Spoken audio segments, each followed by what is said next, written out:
There are things that are going on now to great extremes that have not existed since the 1930 to 45 period.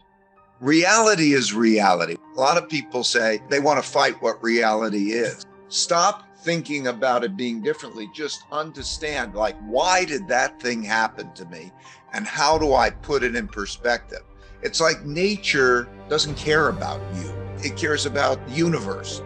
And so when you have those experiences, just understand how reality works and also how to approach it better. That's smart, I think. So I think pain is the best teacher. The greatest pains are losing people that I love the most, which then gets me to reflect on the arc of life and what it's all like. Can we be healthy and strong? And what do we need to do? Once you cross a certain line, there's no coming back. The fear and the understanding that where this will lead will be devastating. You need the fear. You can't give people necessarily empathy or love. We could say, oh, they should care about the other person. Whatever success I had came more from my knowing how to deal with my not knowing than from anything I knew. What you know in your head is only a small percentage of what the important things and the right things to know is. And so to be able to go outside of one's head and to take in the best of the best of the best, wherever it comes, and then use that to make decisions. And all of that came from that painful, very painful mistake. Life is like an adventure. I mean, if you knew everything, it wouldn't be nearly as good. So the ambiguity is part of it. It's part of the game. It's just the way it is. And then experience that and to know how to deal with ambiguity. Because the same rules apply. Feel it. What's it like? How does it feel? Where are the pulls to? How do you learn? How do you learn how to approach it? What's it like? Speak to others who have been in that spot before. Taste it. Our preferences change, as you're going through all those things. So you feel it out. You learn about it. You go to the things that you feel the pull toward. There is a subliminal mind that we have, and there's a conscious mind. Freud discovered that there's a subliminal mind. And in that subliminal mind, we don't see it because it's not conscious, but it has a big effect. And so feelings and those things are coming through that subliminal mind, and it really has a big control. And then there's a conscious logical mind for everybody. In your mind, they're like everybody's mind. There are these kind of two minds that are working. But in any case, to reconcile feelings with thoughts, to recognize feelings with logic and align them. Like each has to double check for me. The most important things in life for me are inspiration, love. What is it about? I mean, what are you doing it for? But at the same time, to be able to get there, logic and be able to express oneself in algorithms or so is a good thing. So when they're aligned, it's kind of a double check and it works at both levels. So I think that's most important. The greatest problem of mankind, I believe, is people having opinions that they're stuck on because it prevents them from resolving it, from moving forward, to finding the best answer. Everybody's arguing over everything. It's almost like they're killing each other.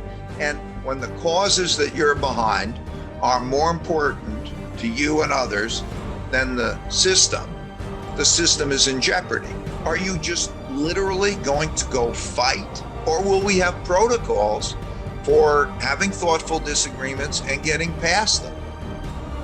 What do you need to be successful? It's all I had when I grew up was parents who loved me and took care of me. I went to a public school and I came out to a world in which there was equal opportunity. Those are the only things you need. So there are a lot of ways you can measure whether there's equal opportunity, but I don't even know we can agree that we should have equal opportunity. Once you start to realize that deferred gratification is going to make you better. And you start to count, and you say, how many days, weeks, months, or years can I live if I don't have money come in? I know so many people who don't earn much, but are there.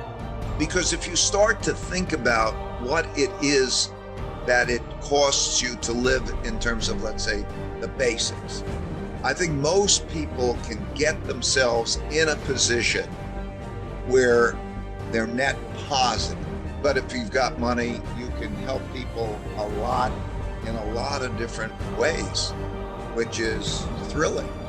The most common mistake of investing, thinking that the investment that did good is a good investment. Quite often, those markets that did really, really well became more expensive, and everybody, smart money, is all the time comparing them and competing.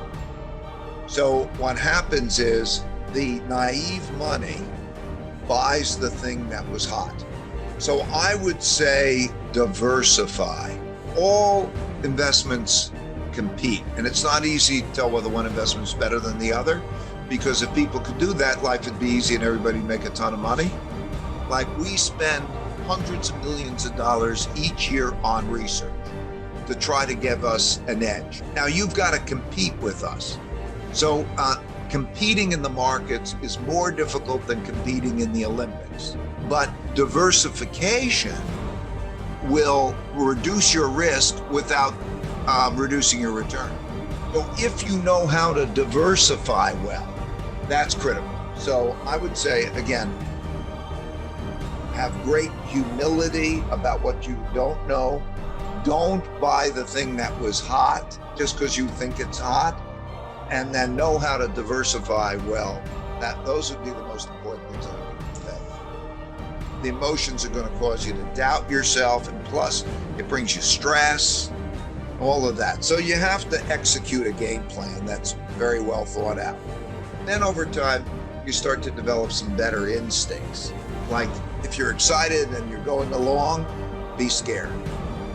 If you're doing something you're really worried about and nobody else is doing it, may be good. Don't be dissuaded. See, the markets are very different than consensus decision making. It's counter consensus, because the consensus is built into the price. Right. So if everybody loves something, it's expensive. And if everybody hates something, it's cheap. You have to start to develop some of those instincts or a game plan. And what financial advice would you give to millennials?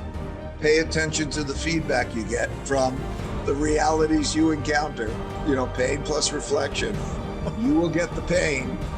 Pay attention to it, listen to it, because you're going to get the pain. Can you make the thing work over and over, and can you hold on to it, and so on? Yeah, because when you have to do it on an ongoing basis, regularly, that's the test of talent, and that's harder. Life is a journey, an adventure.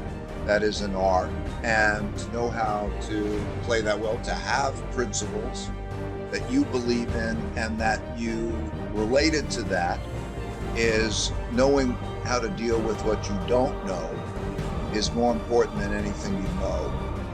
And that, I think, the most important thing in life is meaningful work and meaningful relationships.